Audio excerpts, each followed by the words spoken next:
Greetings internet! So a few months ago I made a video about politics in general, and I said that over the few months in the run-up to the general election I would do a few more videos on the subject.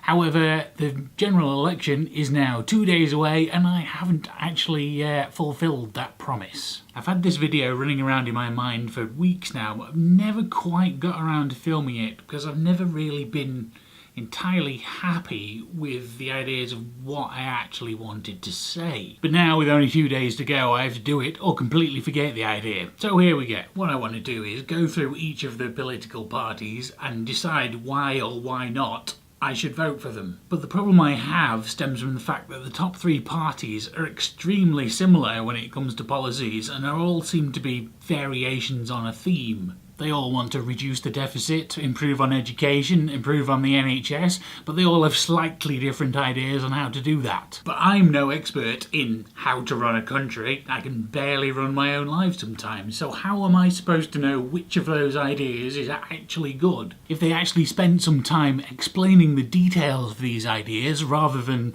spending half the time attacking the other parties, I might be more interested. But there are some other things to go on. For example, the Conservatives are right out because of their completely ridiculous policies regarding the internet. It is not the government's job to block websites. If they feel that something is illegal, then it's the police's job to deal with that. It's censorship and sets a dangerous precedent and should not be allowed to go any further, especially when in the US they finally passed a net neutrality law, and in this country it's just getting worse and worse. Same as the porn thing. It's not the government's job to stop children watching pornographic material, it's the job of the parents. So that's the Conservatives out, and as part of the coalition for the last 4 years, the Lib Dems had their chance to stop all this internet related nonsense and didn't, so they're out the window too. Then we come to Labour, and I think they're one of the biggest problems I have had in conceptualising this video is that my main problem with Labour at the moment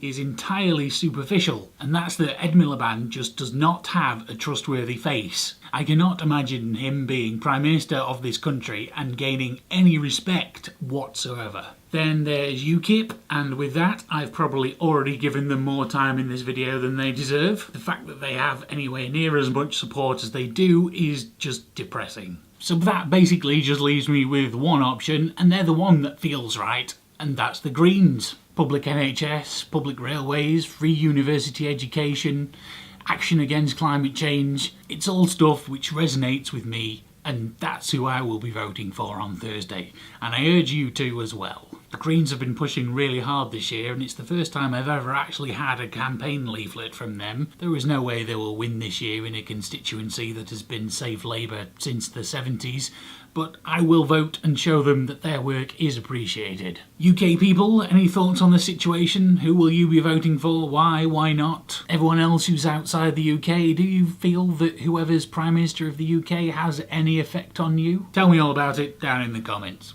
And I will see you next time.